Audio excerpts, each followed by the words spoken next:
Bonjour et bienvenue sur ma chaîne YouTube. Si tu es nouveau sur la chaîne, si c'est la première fois que tu vois ma vidéo YouTube, n'hésite pas à t'abonner et à mettre un gros pouce pour que YouTube puisse recommander massivement ma vidéo à d'autres personnes inconnues. Bon, aujourd'hui, si tu as cliqué sur moi sur cette vidéo, c'est parce que tu as envie de voir ma réaction après la victoire de la Guinée face au Guinée Équatoriale. On va commencer sur la première partie. A été un peu moche, je dirais. Je dirais que la première partie, les Ivoiriens, comme on appelle la Guinée et les Guinée se regardaient dans les yeux des grandes choses dans la première partie. Même si à la fin du première partie, il y a eu quelques occasions, on sentait que la Guinée-Conakry voulait marquer déjà. On a vu cette envie, mais malheureusement que ce petit pression là de la part des Guinéens là était venu un peu on va dire malheureusement tard, parce que l'arbitre met fin à cette première partie. On voyait un peu dans la première partie les esprits qui commençaient à chauffer, notamment le défenseur guinéen qui prend 2 avertissements verbaux face au comment on appelle là, j'ai oublié son nom, les 14 Guinéens qui est tout en rage là, comme un chien, comme un berger allemand. Franchement, je suis content de la manière dont l'arbitre a arbitré cette première partie. Franchement, il aurait dû donner un carton jaune ou voire même un rouge. N'hésitez pas à me dire ce que vous pensez de cette vidéo en commentaire et de ce que vous avez vu durant le match. Parce que je regarderai les commentaires. Peut-être que vos commentaires pourront m'inspirer pour une prochaine vidéo. Qui sait? Bon, la première partie a été comme ça.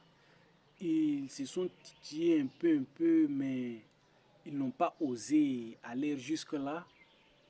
Le match va se jouer vraiment dans la seconde période. C'est pas parce que le but est venu dans la seconde période, mais vous allez voir, la seconde période a été très intéressante et comme on appelle, avec beaucoup d'engagement. Nous voilà à la seconde partie du jeu. On voit encore qu'ils se méfient, ils ne veulent pas jouer. Ils ne veulent pas jouer, aller chercher leur destin, mais aller provoquer leur destin, mais ils se sont quand même créé un peu quelques occasions. Bon, je ne vais pas refaire toute la seconde partie, parce que moi-même déjà j'ai oublié certaines parties, mais il y a des parties aussi qui sont restées dans ma tête, notamment la faute de ce joueur guinéen là, qui touche. Dans la première temps, on a l'impression qu'il n'a pas touché le joueur guinéen dans la surface, mais sur plusieurs angles, on voit qu'il a touché le joueur. Donc franchement, sur mon avis sur ce penalty, selon moi, il y avait un penalty. Oui, il y avait un penalty. Et je l'ai même dit avant même que le penalty soit accordé. Du moment où ils ont commencé à montrer les images à la télé, je me suis dit là, il y a un penalty. Alors que je suis un supporter de la Guinée. On avait vraiment peur. On avait vraiment peur.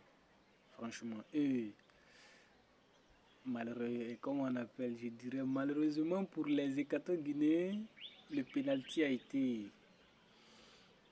raté par le meilleur buteur de la compétition, Emilio Nsoué, il n'a pas du tout mal tiré la balle, hein. Franchement, il a juste raté. Sinon, il n'a pas mal tiré la balle parce qu'on voit où la balle touche. On voit où la balle tape le poteau et ça ressort. Pour ça, j'ai pas grand chose à dire sur ce penalty manqué là. Parce que moi-même d'abord, le penalty manqué, franchement, c'est un penalty manqué qui m'a donné beaucoup d'espoir encore. Parce que d'abord, je croyais en la Guinée. Guinée ont raté ce penalty, ça m'a donné quelques encouragements, quoi. Ça m'a donné la confiance pour la suite. Et je me suis dit, franchement, que la Guinée pouvait faire quelque chose. Donc le penalty, c'est un penalty logique. Voilà, il a raté, il a raté. C'est dommage pour lui parce qu'il quitte la compétition avec 5 buts. Il aurait dû marquer le sixième et peut-être même, s'il marquait le sixième, peut-être qu'il allait être le meilleur buteur de la CAN. Bon, voilà la Guinée maintenant qui va jouer un peu, que la Guinée Équateur est réduit en 10. La Guinée va aller provoquer maintenant son destin pour les qualifications. Oui, parce qu'il n'est pas venu pour regarder comme ça. Non, non, non, non, non, non. Si tu ne croyais pas en la Guinée avant le début là, franchement, tu vas être un peu surpris. Je l'ai dit dans une de mes précédentes vidéos. Bon, j'ai pas refait toute la vidéo ici, mais je disais que cette Guinée là, c'est une nouvelle Guinée qui vient de naître. Donc, elle connaît pas cette Guinée qui a joué dans les années 2000 à 2010 là. Franchement, c'est une toute nouvelle Guinée. Depuis 2019, moi, je suis fier de cette équipe là. Oui, 2019, c'était notre entraîneur et maintenant, c'est Kaba Diawara qui est là depuis 2021. Qu'en 2021 au Cameroun, franchement, j'aime la manière dont il joue. Parce que j'ai l'impression que les mecs jouent sans complicité, quoi. Au fait, ils s'expriment, ils s'expriment. Et franchement, ça me plaît. Si tu es un Guinée, que tu vois l'équipe de la Guinée qui joue maintenant, là, cette Guinée de maintenant, tu vois vraiment qu'il y a une différence. Celle-là et les autres, quoi. Il y a vraiment une différence. Et voilà Mamadou Bayo, avec un petit centre, il arrive à trouver le fond. Le but de Mamadou Bayo arrive et le voilà sur un petit centre, il place sa tête et ça rentre. C'est le geste d'un attaquant de but. Franchement, si tu n'arrives pas à comprendre comment est-ce qu'il a marqué ce but, et bien c'est comme ça. Quand tu es un attaquant, en fait, il n'y a pas de petit attaquant. Tout attaquant est grand. Vous avez vu le geste.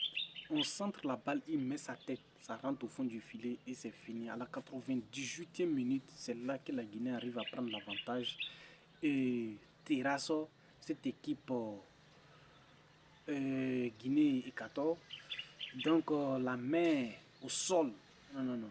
Vous avez gagné le petit éléphant. Le grand éléphant est venu se venger. Le grand éléphant, c'est Sili National.